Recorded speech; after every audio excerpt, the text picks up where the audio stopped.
شامل کرنا. بسم اللہ الرحمن الرحیم. بلال بھائی ایک بات سمجھنے کی ضرورت ہے کہ دین مکمل ہے, کامل ہے. دین میں کیا ہمارے پاس کوئی شعبہ یا فیلڈ ایسی ہے جہاں پہ رسول اللہ صلی اللہ علیہ وسلم رہنمائی نہیں کر کے گئے؟ 1,24,000 پیغمبر آئے, آپ نے کتنی خوبصورت دباچہ باندھا. حضرت داؤد کی آپ نے مثال دی ہے, انہوں نے اپنے آواز سے, لہجے سے تغنی کیا, غنا کیا, وہ والا. اور یہ بات جو آپ کہہ رہے ہیں نا قرآن پاک کی, یہ حدیث ہے.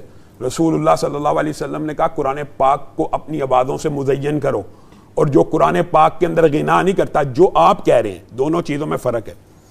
جو قرآن پاک میں غنا نہیں کرتا وہ میری امت میں سے نہیں, یعنی قرآن پاک کو خوبصورت لہجوں میں نہیں پڑھتا, خوبصورت آواز میں نہیں پڑھتا, ترنم سے نہیں پڑھتا, جس کو آپ کہہ رہے ہیں کہ گا کے نہیں پڑھتا, ترنم سے, ہاں ترنم سے نہیں پڑھتا, لے سر کا خیال رکھتے ہوئے. میں یہ الفاظ تو پاکستانی ہے نا, بنیادی طور پہ من لم یتغنى بالقرآن, رسول اللہ صلی اللہ علیہ وسلم نے کہا اچھی آواز میں پڑھنا ہے قرآن پاک کو, بلکہ اپنی آوازوں سے مزین کرو.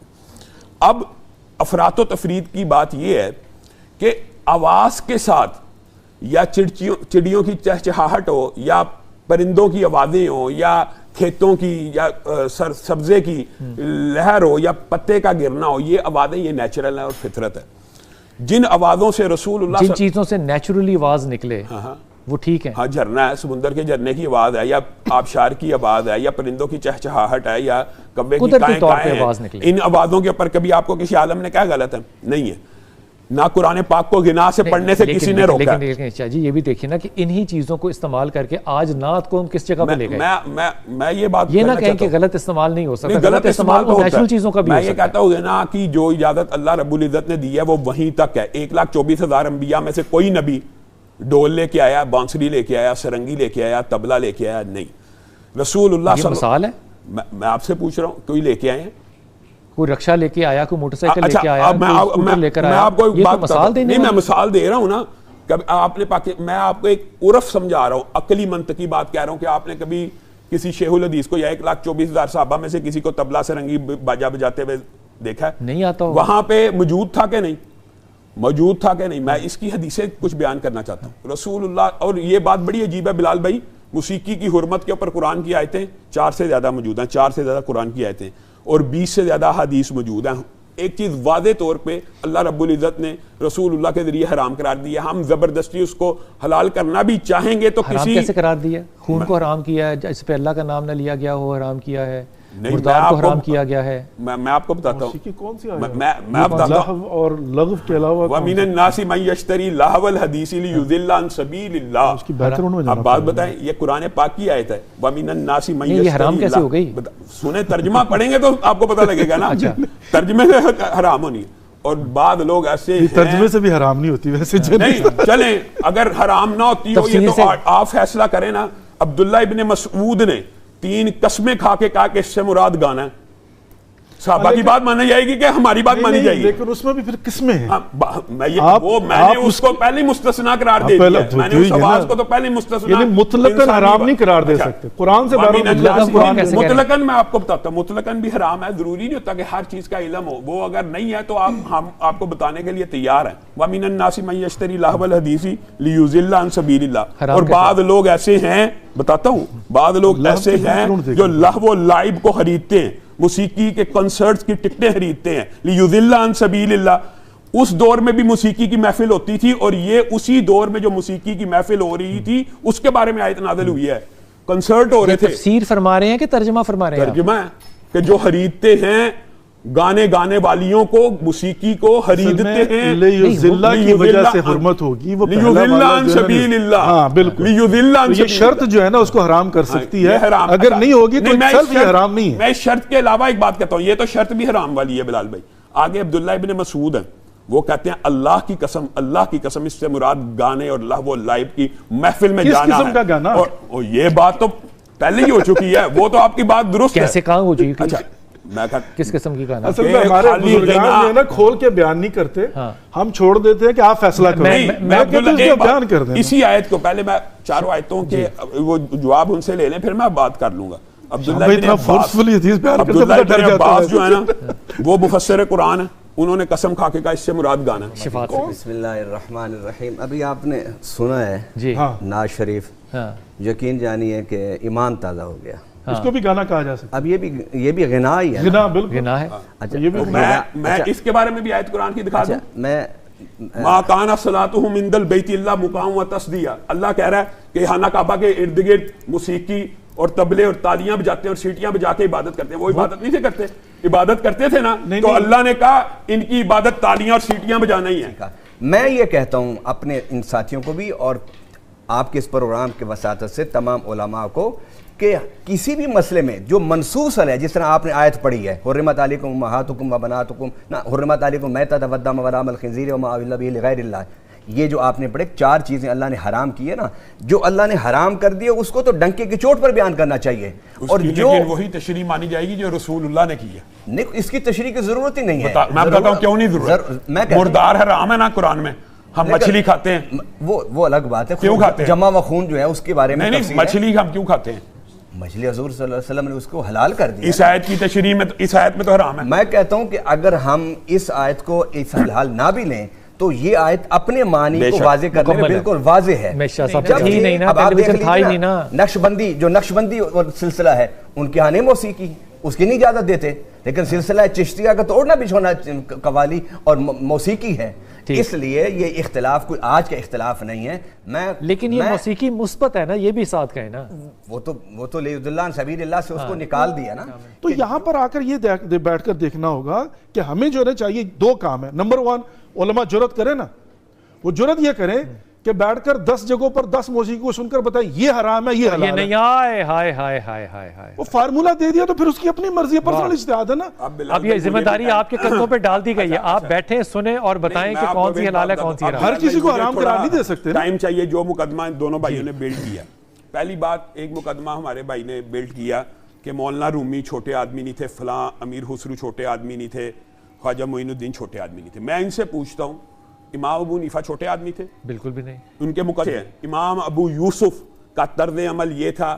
چاروں امام دیکھیں, ویسے تو ہم کہتے ہیں امام, چاروں امام اس بات پہ متفق ہیں کہ موسیقی حرام ہے, اور امام ابو یوسف کا عمل یہ تھا کہ وہ جس گھر میں آلات موسیقی چل رہے ہوتے تھے اس گھر میں گھس جاتے تھے کہ اللہ کی طرف سے مجھے حکم ہے. دوسری بات جو بھائی نے کی ہے کہ کوئی نص ایسی ہونی چاہیے منصوص جہاں سے یہ آلات حرام ہو, تو میں آپ کے سامنے حدیث پیش کر دیتا ہوں, قرآن کی مزید آیتیں پیش کرتا ہوں. رسول اللہ صلی اللہ علیہ وسلم نے فرمایا, آپ پہلی بات یہ ذہن میں رکھیں, ظہیر بھائی نے کم از کم اللہ کے فضل سے غیر متعصبانہ یہ تو بات مانی ہے کہ وہاں پہ موسیقی کے آلات تھے, اور خانہ کعبہ کے قریش مکہ میں وہ تو تھے, اور وہ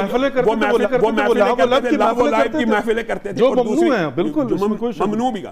اب میں ان سے ایک سوال پوچھتا ہوں کہ کیا خانہ کعبہ کے طواف کے اندر, خانہ کعبہ کے طواف کے اندر جب وہ اللہ کا ذکر کر رہے ہیں اور اس کے ساتھ موسیقی کے آلات چلا رہے ہیں, اللہ تعالیٰ تو کہہ رہا ہے کہ وہ تمہارا سیٹیاں بجانا اور تالیاں بجانا غلط ہے, چونکہ اس کی شباہت جو ہے نا لہو و لعب سے ہے نا. اب یہ دیکھیں کہ وہ اللہ کے ذکر کے ساتھ موسیقی بھی حرام. اچھا, دوسری بات, خانہ کعبہ میں طواف کرتے ہوئے موسیقی کا استعمال اور وہ موسیقی جو محفلوں میں شامل اللہ کے ذکر کے ساتھ کرتے تھے, اللہ کے طواف کر رہے ہوتے تھے, ساتھ تالیاں بجا رہے ہوتے تھے.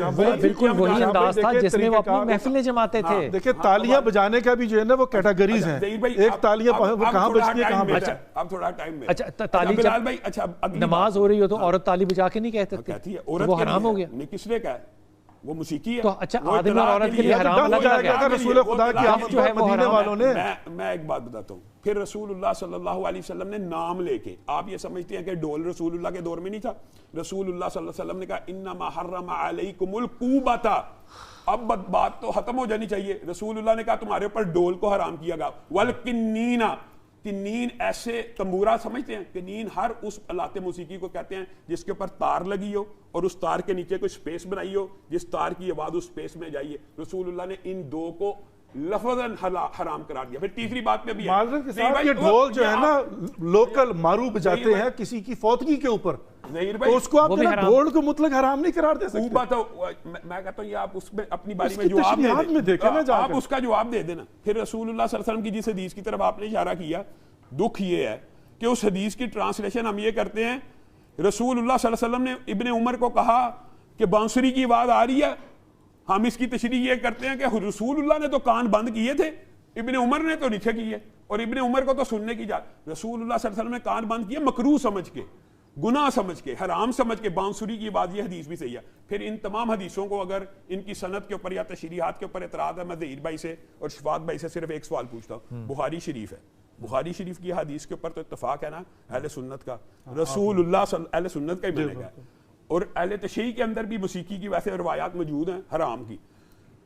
آپ کے 12 اماموں میں سے، اگر آپ کہتے ہیں 12 اماموں میں سے ایک امام نے طبلہ ڈھول کو حلال، وہ تو امام موسیٰ کاظم علیہ السلام نے جب طبلہ تو تھا ہی نہیں تب تھا. بلال بھائی 5000 سال پہلے کے حالات ہے. میں بخاری شریف کی ایک حدیث رکھتا ہوں. رسول اللہ صلی اللہ علیہ وسلم نے فرمایا ان قریب میری امت میں ایسے لوگ پیدا ہوں گے جو موسیقی کو حلال کر لیں گے. اب بتائیے، آپ ایمانداری سے بتائیے، حلال کر لیں گے؟ حرام ہے تو حلال کریں گے، حلال تو حلال کر لیں گے. شاہ جی ایک بات بتائیں، گانے بجانے میں اور موسیقی میں فرق کرتے ہیں یہ ایک ہی چیز ہے؟ میں آلات موسیقی کے خلاف ہوں. ایک بات یہ بھی سمجھ، نقطہ اختلاف بھی سمجھنا چاہیے. گانے بجانے کے خلاف نہیں ہیں میں حالی آپ گانے بجانے کے خلاف بجانا اور بجانے کا لفظ مجھے کنفیوز کر رہا ہے. حالی آواز کے ساتھ کوئی جتنے مرضی لے سر ترنم سے پڑھے، ہم میں سے کوئی اس کا مخالف نہیں ہے. کلام جیسا مرضی ہو. ایک سیکنڈ اپنے منہ سے پڑھے کلام جیسا، کلام صرف حالات موسیقی. ایک سیکنڈ وہ اپنے منہ سے جو پڑھنا چاہ رہا ہے آپ کہہ رہے ہیں وہ حلال ہے. اب اس کے اوپر جو وہ ٹیکسٹ ہے، جو کلام ہے، اگر وہ برا ہو تو ہاں تو کلام تو شرکیہ پھر حرام ہوگا نا. یہی بحث یہ کر رہے ہیں کہ آپ اس پہ متعلقہ ایک اصول نہ بنا دیں. یہاں پہ جس چیز کو آپ حلال کہہ رہے ہیں وہ بھی حرام ہو جائے گی اگر اس کا کلام بنا دیں. رسول اللہ صلی اللہ علیہ وسلم نے کہا میری امت حلال کرے گی، حرام ہے حلال کرے گی. میں نے آپ کو رسول اللہ صلی اللہ علیہ وسلم کی حدیث 4 آلات کے بارے میں بتا دی. آپ نے وہ والی کیوں نہیں بتائی جس میں اماں عائشہ کو کہا تھا رسول پاک صلی اللہ علیہ وسلم کہ تم نے ان کے ساتھ بھیجی ہیں گانے والی؟ نہیں، بات سنیں، وہ بخاری نہیں ہے. بات سنیں، وہ کیوں نہیں سنائی؟ میں آپ کو اگر آپ پوچھیں گے تو ہم وہ بھی بیان کریں گے کہ رسول اللہ صلی اللہ علیہ وسلم نے آلات موسیقی، اگرچہ وہ آلات موسیقی نہیں ہے. آپ یہ سمجھتے ہیں گھنٹی کو، آپ کیا سمجھتے ہیں گھنٹی وہ صرف اطلاع دینے کے لیے ہوتی ہے نا؟ رسول اللہ صلی اللہ علیہ وسلم نے قافلے میں اس گھنٹی کو پسند نہیں کیا اور کہا یہ شیطان کی آواز ہے.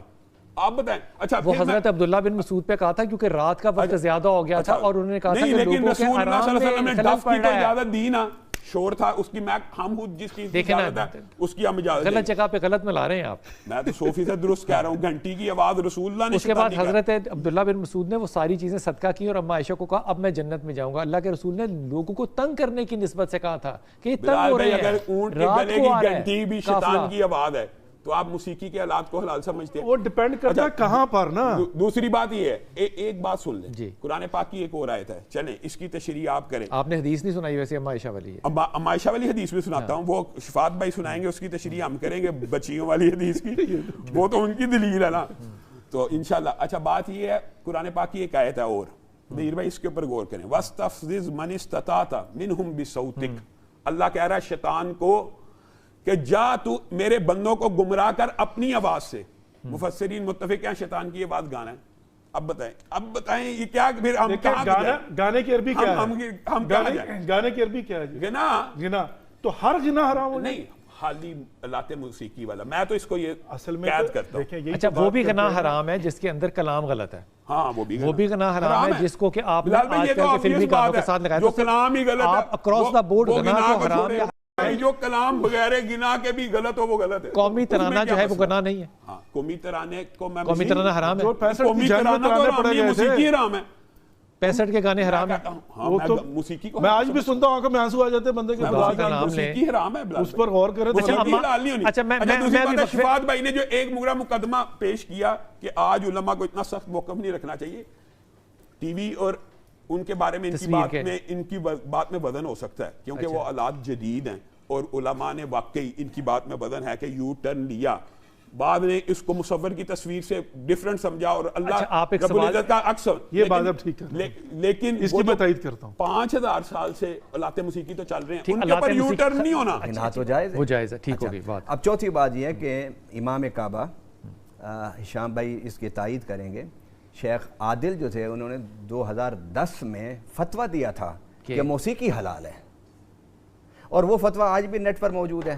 اب میں یہ نہیں کہتا کہ ہم میں سے جو موسیقی کو جائز کہتے ہیں وہ بےہودہ موسیقی، بے مقصد موسیقی، اور ان کا بھی مطلب یہ نہیں تھا. ان کا بھی یہ نہیں تھا، ہمارا بھی یہ نہیں ہے. اچھا تیسری بات یہ ہے کہ موسیقی سے بے حیائی نہیں ہوتی، نہ بہرہ روی ہوتی ہے. موسیقی کے اندر جو اشعار ہوتے ہیں وہ ذہنوں کو خراب کرتے ہیں.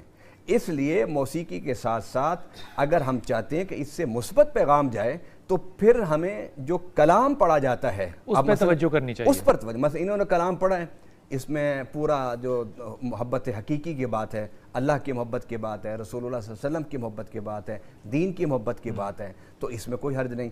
اگر اشعار وہ صحیح نہ ہوں اور ان میں غلط پیغام ہو، اور چاہے موسیقی کے آلات نہ ہوں، نہ بغیر اس کے پھر بھی حرام ہونا چاہیے، کیونکہ قرآن میں ہے وَالشُّعَرَاءُ يَتَّبِعُهُمُ الْغَاوُونَ أَلَمْ تَرَ أَنَّهُمْ فِي كُلِّ وَادٍ يَهِيمُونَ وَأَنَّهُمْ يَقُولُونَ مَا لَا يَفْعَلُونَ.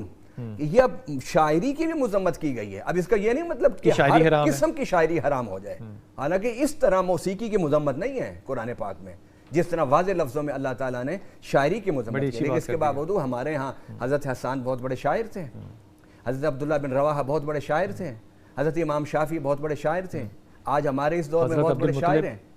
ابو طالب، حضرت ابو طالب بہت بڑے شاعر تھے. کیسے قصیدے لکھے. 14 صدیوں میں تاریخ اسلام میں بڑے بڑے شاعر گزرے ہیں، لیکن جو قرآن نے مذمت کی ہے وہ علی الاطلاق مذمت نہیں ہے. وہ شاعری جو آپ کو شرک کی طرف، گناہوں کی طرف اور بیہودہ تصورات کی طرف آپ کو لے کر جائے، وہ شاعری. اس میں صرف شاعری شامل نہیں ہے، صرف موسیقی یا ڈھول شامل نہیں ہے، اس میں ہر وہ شے شامل ہے جو کہ آپ کو یہاں سے دور لے کر جائے، اللہ کی یہاں سے دور لے کر جائے. حضور اقدس آپ نے فرمایا کہ اگر کوئی منہ سے موسیقی بجا رہا ہے یا آواز ویسی نکال رہا ہے جیسے کہ نیچرل چیزیں ہوتی ہیں، جھرنا ہوتا ہے، پرندوں کی آواز ہوتی ہے، کچھ بھی ہوتا ہے، تو وہ حلال ہے. اور اس میں آپ دیکھتے ہیں کہ آج کل نعت گوئی کے اندر یہ بہت زیادہ فیشن کے طور پہ آ گیا. اب جو آج کا ڈیجیٹل ماحول ہے اس کے اندر آپ موسیقی کو کریٹ کر سکتے ہیں ایک کیا کہنا چاہیے اٹامک وائبریشن کے ساتھ، جس میں کہ کوئی ڈھول شامل نہیں ہے، کوئی تاروں والا ساز شامل نہیں ہے، لیکن وہ بالکل ویسا ہی امپیکٹ دے گا جیسا کہ موسیقی ہے، جس طرح کے نعتوں کے اندر آوازیں نکال کے استعمال کیا جاتا ہے کیا کہنا چاہیے ساؤنڈ سسٹم کو. تو پھر اس کو بھی آپ حرام قرار دیں گے؟ بلال بھائی بنیادی طور پہ قرآن پاک کی ایک اور آیت ہے جو ابھی آپ نے سوال کیا، ما یلفظ من قول الا لدیہ رقیب عتید. ما یلفظو کا لفظ اللہ نے کہا، یلفظو مراد یہ ہے کہ کوئی بھی آواز حلق سے ایسی نہیں نکلتی جس کو ریکارڈ کرنے والے فرشتے ریکارڈ نہیں کرتے.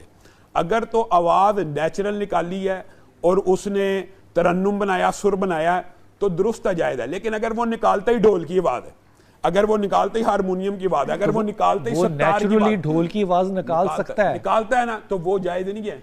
میں اپنا نقطہ نظر بتاتا ہوں. دوسری بات یہ ہے کہ یہ جو بات عام معاشرے میں کی جاتی ہے، ابھی انہوں نے جو علامہ صاحب نے بات کی ہے نا، میں ان کو خراج تحسین پیش کرتا ہوں. کم از کم ان آڈینس کے ذہنوں میں یہ اشکال تو دور کیا کہ علامہ صاحب بھی اس موسیقی کو حلال نہیں کہہ رہے کہ جو ہم سے یہ فتویٰ لینا چاہتے ہیں. عام پاکستان کی عوام جو فتویٰ لینا چاہتی ہے نا، وہ کنسرٹس اور موسیقی اور ایکچوئل جن کو گانا گنا وغیرہ جو معاشرے میں عرف عام ہے نا، انہی کو کہا جاتا ہے. بلال بھائی آپ عرف کا بھی انداز کریں. میں اللہ معاف کرے کسی طبقے کے اوپر تان و تشنیع نہیں کرنا چاہتا، لیکن آپ نے کبھی کسی شیخ الحدیث، شیخ الاسلام، کسی محدث، کسی فقیہ کے ساتھ تبلے باجے ہارمونیم بچانے والے دیکھیں؟ میں نے بالکل آپ سے مختلف سوال کیا ہے. نہیں، میں آپ کو ایک بات بتاتا ہوں، جو حلق سے آواز ایسی نکالنی ہے، میں اس کا حلق کی بات ہی نہیں کر رہا، وہ جائز نہیں ہے. میں آپ کو اپنا نقطہ نظر بتاتا ہوں. اب اس کے اندر کوئی موسیقی کا آلہ شامل ہی نہیں ہے. ہاں، تو اپنی آواز کے ساتھ ترنم پیدا کرے اگر وہ کرنا چاہتا ہے. ڈھم کی آواز جو ہے یہ نیچرل ہے. اگر آپ ایک ڈھول کی آواز نیچرل ہے، میں کہتا ہوں ڈھول کی آواز، اے کی آواز نیچرل ہے. آپ ان کو ملائیں تو سر بن جائے گا. کہ بانسری کی آواز زبان سے نکالنا شروع کر دیں اور کہ بانسری نہیں ہے. آپ کو پتہ ہے نا کہ وہ بانسری کی آواز ہے. بھائی دوسری ایک بات، دو باتیں اور کرنا چاہتا ہوں. ایک مجھے تھوڑا سا بس ٹائم چاہیے. ایک وضاحت یہ کرنا چاہتا ہوں، یہ جو انہوں نے علامہ صاحب نے شروع میں کہا نا تصویر کو علماء نے بعد میں حلال قرار دیا. تصویر پہ نہ بھی آئیں. نہیں، میں ایک صرف جملہ بول رہا ہوں. آپ ڈیجیٹل میوزک پہ رہیں، ڈیجیٹل میوزک پہ. اس ڈیجیٹل کا جواب دینا چاہتا ہوں. تصویر بنیادی طور پہ آج بھی علماء کے نزدیک حرام ہی ہے. جو مصور بناتا ہے اس تصویر کے بارے میں علماء نے یہ سوچا. فوٹوگرافی مصور نہیں کرتا. فوٹوگرافی میں مصور کون ہے؟ اللہ ہے. اور فوٹوگرافی میں مصور کون ہے؟ اللہ. بٹن دبانے سے وہ کہ مصور بن گیا، اس نے میری تصویر بنائی. نہ کریں ایسی بات، نہ کریں. یہ بڑی بلال بھائی میں آپ کو بتاتا ہوں، شیشہ دیکھنا، شیشے میں انسان اپنے آپ کو دیکھتا ہے. شیشے کا اس سے کوئی تعلق نہیں. ایک فوٹوگرافر جو ہے وہ پروفیشن ہے، وہ مصور ہے. جو فوٹوگرافر ہوتا ہے نا، جو عکسی تصویر کہہ رہا ہوں، جو انسان کی نیچرل تصویر روشنی کی وجہ سے کسی جگہ پہ ثبت ہو جاتی ہے، اس کا مصور اللہ ہی ہے. اس وجہ سے علماء نے اس کو حلال قرار دیا. یہ وجہ لاجک بتا رہا ہوں. نہ کریں بات ایسے، نہ کریں. اس نے اپنے ہاتھ سے بنائی ہے, اپنے کیمرے سے بنائی ہے, کیمرے سے بٹن دبانے سے وہ مصور نہیں بن گیا. وہ جو اچھا وہ جو ڈیجیٹل سارا انسٹرومنٹ ہے جو بنایا ہے وہ مصور ہے. ایک سیکنڈ, وہ جو اس آدمی نے اس کیمرے کے اندر وہ ساری ڈیجیٹلائزیشن کی ہے وہ مصور ہے, میں آپ کو ایک بات وہ بھی اللہ ہے. نہ کریں نا ایسی بات. بتاتا ہوں, ایک انسان کا اپنا عکس کسی چیز پہ ثبت ہو جانا, اس وہ کا مصور وہ بندہ نہیں کرنے والا جس نے آلہ بنایا وہ انسان ہے. وہ آلہ بنانے والا بھی انسان ہے, وہ مصور نہیں ہے. انسان کو کس نے بنایا؟ تو آپ اللہ کو نہ لائیں بیچ میں. میں مزید یہ بات موسیقی کی طرف دوبارہ ایک مثال دی ہے یہ سمجھانے کے لیے کہ بیسیکلی وہ یہ مثال غلط تھی, وہ آپ کو نہیں سمجھ آئی. کمال ہے. عکس ہے آپ کی تصویر کا, اچھا مصور جو ہاتھ سے بنانے والا, میں تو آپ کی تصویر نہیں بنا سکتا, آپ مجھے کیمرہ نے میں بٹن دباؤں گا میں مصور بن گیا. اور بلال بھائی یہ ایک آرٹ ہے تصویر بنانا, آپ کی اچھا میں آپ سے بالکل مختلف سوال کرتا ہوں, آپ نے اب اس پہ جواب دینا ہے. آپ مجھے بتائیے کہ اسلام کا فنون لطیفہ کیا ہے؟ ہاں اسلام میں یہ جائز نہیں ہے. اب آپ فنون لطیفہ جائز نہیں ہے؟ نہیں, فنون لطیفہ جائز ہے. خدا کا نام انسان کی تصویر بنانا جائز نہیں ہے. میں فنون لطیفہ کی بات کر رہا ہوں. جائز ہے. فائن آرٹس, فائن آرٹس میں انسان کی تصویر شامل نہیں ہے. یہ تصویر بن نہیں رہی, یہ جا نہیں رہی, یہ ایک ردم نہیں بنا ہوا. کس چیز کا ردم کا نہیں بنا ہوا؟ وہ کیمرہ مین کا, کیمرہ بھی انسان کے ہاتھ کا بنا ہوا ہے. کیمرہ بنا ہوا ہے لیکن یہ تصویر کیمرے کے پیچھے جو کھڑا ہے وہ بھی انسان ہے. نہ میں نہ ظہیر بھائی ہمیں یہ استعداد ہی نہیں کہ آپ کی تصویر بنا سکیں. اچھا ہم کیمرے سے بنا سکتے ہیں. آپ صرف ہاتھ سے بنانے والی تصویر کو حرام سمجھتے ہیں؟ حرام بس, وہ رسول اللہ نے فرمایا ہے, باقی نہیں. باقی کیمرے کو میں نہیں حرام سمجھتا. تصویر جو ہے وہ ڈیجیٹل اگر ہو تو حرام نہیں ہے, ہاتھ سے بنائی ہوئی حرام. اچھا مان لی نا, میں آپ ہی کی مان رہا ہوں. اب میں آپ سے کہہ رہا ہوں کہ آپ ڈیجیٹل تصویر کو حلال کہہ رہے ہیں, ڈیجیٹل میوزک کو حرام کیوں کہہ رہے ہیں پھر؟ میں آپ کو یہ بات اس کو بھی حلال کہیں. میں اس کو حرام سمجھتا ہوں. موسیقی کی ہر آواز ایک طرف تو آئے نا, پارٹیاں کیوں بدل رہے ہیں بار بار؟ پارٹیاں نہیں بدل رہا, میں نے تو ان کی بات کا جواب دیا کہ وہ کیوں حلال ہوئی. موسیقی کے آلات تو 5000 سال سے موجود ہیں, وہ 5000 سال سے علماء کا کوئی اختلاف پیدا نہیں ہوا. آج میں آپ کو بتاؤں یہ جو ڈیجیٹل میوزک ایجاد ہی نہیں ہوا تھا, اب ہوا ہے. ڈیجیٹل تصویر ایجاد ہی نہیں ہوئی تھی, ستار تو تھا, بانسری تو تھی, ان سب کی آوازوں کو شیطانی وعدے چھوڑ دیں. میں نے تو آپ کے آرگومنٹ کے تحت ان کو حرام مان لیا. چلیں میں آپ کو ایک اور قرآن کی آیت پیش کرتا ہوں. اللہ رب العزت نے قرآن پاک میں موسیقی کو قرآن کے بالکل اپوزٹ قرار دیا. آپ کو پتا اللہ نے, یہ آرگومنٹ نہیں ہو رہا, میں بتاتا ہوں, یہ آرگومنٹ نہیں ہو رہا. افمن ھذا الحدیث تعجبون, آرگومنٹ یہ ہو رہا ہے کہ اگر ڈیجیٹل تصویر حلال ہے تو ڈیجیٹل میوزک حرام کیوں ہے؟ اللہ تعالیٰ ایک یہ بحث ہے. میں آپ کو بتاتا ہوں, اس بات کی طرف بھی آتے ہیں. مجھے ایک بات بتائیں, جس چیز کو میں حرام قرار دے رہا ہوں اللہ تعالیٰ اس کو قرآن کے بالکل مقابل کیوں لے کے آئے ہیں؟ ڈیجیٹل کا کہاں ذکر ہے قرآن میں؟ میں آپ کو ایک قرآن کی آیت سنانے لگا ہوں. افمن ھذا الحدیث تعجبون وتضحکون ولا تبکون.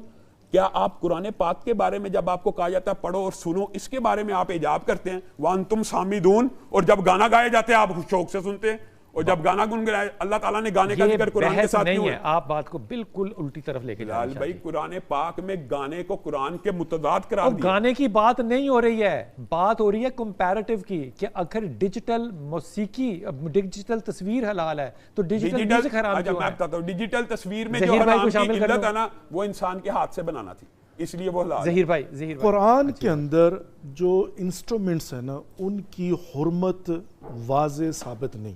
نمبر ایک واضح ثابت نہیں ہے حرمت ان کی انسٹرومنٹس کی. احادیث مطلب بتا دیں, یہ جو آلات موسیقی ان کی حرمت سے کیا مراد ہے؟ یعنی ان کا مطلقاً حرام ہونا قرآن میں صریحاً جو ہے نا وہ نہیں ہے, وہ لہو اور لغو کے معنوں میں آتا ہے ود کنڈیشن. اگلی بات, احادیث اور روایات. حدیث کہتے ہیں نبی پاک محمد مصطفیٰ صلی اللہ علیہ وسلم کا فرمان, روایات ہم کہتے ہیں ائمہ علیہ السلام کے فرمان, امام علی سے لے کر 12ویں امام تک. حدیث میں اور روایت میں آلات موسیقی کی حرمت ثابت ہے. اس کا بیچنا, اس کا خریدنا, اس کا استعمال. پھر کہیں میرے آقا صلی اللہ علیہ وسلم فرمایا وَإِن زَنَا وَإِن سَرِقَ, اگرچہ وہ زنا کریں اور چوری کریں وہ مومن رہیں گے, اور ایمان کی بنیاد پر, لا الہ الا اللہ کی بنیاد پر, توحید کی بنیاد پر وہ جنت میں جائیں گے. بنیاد جنت میں جانے کی توحید ہے. اب دیکھیے قرآن پاک میں ان اللہ لا یغفر ان یشرک بہ ویغفر ما دون ذلک لمن یشاء, اللہ شرک نہیں معاف کرے گا, شرک کے علاوہ, کیونکہ وہ توحید کے خلاف ہے. وہ توحید کے خلاف ہے. جو بنیادی چیز, جو کوالیفیکیشن جنت میں جانے کے لیے ہے وہ توحید ہے, صرف توحید ہے. صرف توحید نہیں ہے. آپ نے جو حدیث بیان کی ہے نا اس کی تشریح ایک اور حدیث کرتی ہے, بڑی عمدہ حدیث ہے. کل قیامت کے دن ایک بندے کو اللہ رب العزت اپنے سامنے کھڑا کریں گے اور اس کے گناہوں کے رجسٹر 90 سے زیادہ ہوں گے, اور ایک رجسٹر اتنا طویل ہوگا وہ بندے کو پتہ لگ جائے گا میرا بیڑا غرق ہو گیا. تو اللہ پوچھے گا ہاں جی یہ سارے گناہ کیے ہیں, تو بندہ کہے گا ان میں سے ایک گناہ کا بھی انکار نہیں ہے, اب تو معاملہ کھل گیا. تو اللہ کہے گا میں پھر بھی تیرے پہ ظلم نہیں کروں گا, تیری ایک نیکی ہے. اچھا, وہ فرشتے اس کی ایک نیکی ایک پرچی پہ, کہاں 90 رجسٹر ہیں اور کہیں پہ ایک پرچی پہ لے کے آئیں گے, وہ ترازو میں ڈالیں گے, اور وہ ترازو میں ڈالیں گے, اور اس پرچی کا پلڑا بھاری ہو جائے گا. اس پرچی کو کھولا جائے گا, بندہ کہے گا مجھے تو اپنی ایسی کوئی نیکی یاد ہی نہیں کہ جو یہ 90 رجسٹروں کے گناہ کھا گئی ہے. تو اس پرچی کے اوپر یہی کلمہ لکھا ہوگا کہ وہ بندہ موحد ہوگا, وہ بندہ توحید پرست ہوگا. یہ بات علامہ صاحب کی درست ہے. اصل میں توحید بالآخر اپنے تمام کے تمام گناہوں کا عذاب بھگت کے انسان کو جنت میں لے جائے گی. لیکن ہمیں یہ کہنے سے لوگوں کو یہ احادیث سنانی چاہیے, خوشخبریاں بھی ہیں, لیکن اس سے بے عملی پیدا ہوتی ہے. جیسے علامہ صاحب نے کہا نا, مطلب کہ ہم یہ حدیث سنائیں, حتیٰ کہ حدیث تو اس سے بھی آگے کی ہے. رسول اللہ صلی اللہ علیہ وسلم نے یہ بھی فرما دیا کہ جس کے دل میں رائی برابر ایمان ہوگا بالآخر اس کو بھی جہنم سے نکال دیا جائے گا. دینار سے شروع کی بات, ہاں پہلے اتنا ہو, دینار, پھر نصف دینار, پھر چوتھائی دینار, پھر رائی کے اوپر آ گئے, اور پھر رائی کے بعد بھی انبیاء سفارش کریں گے. آپ کو پتا انبیاء, اولیاء, حفاظ, شہداء سفارش کرنا شروع کر دیں گے, جہنمی ایک تعداد میں نکلتے جائیں گے. پھر حضرت محمد رسول اللہ صلی اللہ علیہ وسلم سفارش کریں گے, اور بار بار کریں گے, اور پھر وہ ایک جملہ کہیں گے اب لگتا ہے جہنم سے کوئی آزاد ہونے والا نہیں.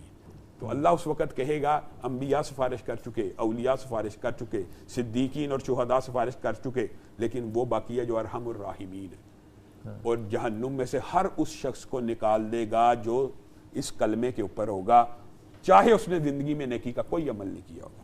تو یہ بات تو ہے, لیکن اس بات سے کہیں شاہ جی غلط فہمی بھی نہ لیں. ہاں بے عملی کی بے عملی نہیں کرنی, مطلب کہ بات یہ کہ جہنم کا جو عذاب ہے بھگتنے کے لیے تیار ہو, یعنی کون تیار ہے؟ کون تیار ہے؟ بلال بھائی, ان الدین عند اللہ الاسلام, قرآن پاک کی آیت ہے کہ جو بندہ رسالت کا منکر ہو وہ جنت میں نہیں جاتا, وہ جنت میں نہیں جا سکتا. یہ اللہ تعالیٰ نے اسی طرح عقیدے کا مسئلہ بیان کیا ہے. ایک بات لیکن جو انہوں نے کی ہے نا, اس کو میں ضرور بڑھانا چاہتا ہوں. میرے ذہن میں وہ حدیث آ گئی بلال بھائی, بڑی اہم ہے. ہم لوگوں کو جب رحمت کی اور مغفرت کی حدیث سناتے ہیں, بے عملی پیدا ہوتی ہے. علامہ صاحب کی یہ بات بڑی اہم ہے, بے عملی پیدا ہوتی ہے, لیکن اس بے عملی کو دور کرنے کی ایک حدیث ہے. رسول اللہ صلی اللہ علیہ وسلم نے فرمایا کوئی بندہ اس دنیا میں سب سے زیادہ مشکل میں رہا, آدم سے لے کے قیامت تک سب سے زیادہ آزمائش اور تکلیف کسی بندے پہ آئی ہے, جب اس کو جنت میں ایک لمحے کے ہزار میں حصے سے گزارا جائے گا, وہ کہے گا مجھے تو زندگی میں کبھی کوئی غم ہی نہیں آیا. اور وہ بندہ جس نے یہ دنیا ساری کی ساری ناد و نام نعمتوں میں گزاری ہے, اس کو جہنم میں سے ایک لمحے کے ہزار میں حصے میں گزارا جائے گا تو وہ دنیا کی ساری نعمتیں بھول جائے گا. تو وہاں پہ لابسین فیہا احقابا لا یذوقون فیہا بردا ولا شرابا, وہاں پہ ایسے ایسے لمبے عرصے انسان اگر یہ پریپیئر ہے کہ ہاں میں ہزاروں برس کی جہنم کاٹ لوں گا, تو پھر کلمہ توحید پہ قناعت کر لے. ہم نے زبردستی تو لوگوں کو جنت میں نہیں لے جانا نا. آپ فرماتے ہیں جی کہ اگر ہم نے یہ حدیث بیان کر دی تو اس سے بے عملی پیدا ہوگی. میرا سوال یہ, کیا یہ حدیث ہے؟ اگر ہے تو کس کی ہے؟ نبی پاک کی. ان کو نہیں پتا تھا کہ بے عملی پیدا ہوگی, انہوں نے بیان کیوں کر دی؟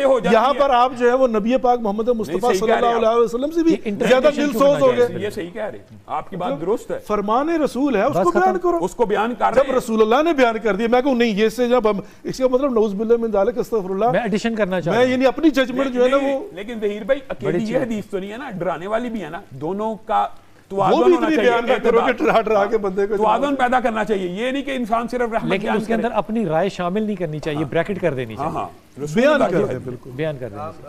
جو خدا کے ساتھ شریک کرے وہ مشرک ہے, وہ تو جنت میں نہیں جائے گا. کبھی بھی نہیں جائے گا, گستاخ رسول کبھی بھی نہیں جائے گا, کبھی بھی نہیں جائے گا, مشرک کبھی بھی نہیں جائے گا.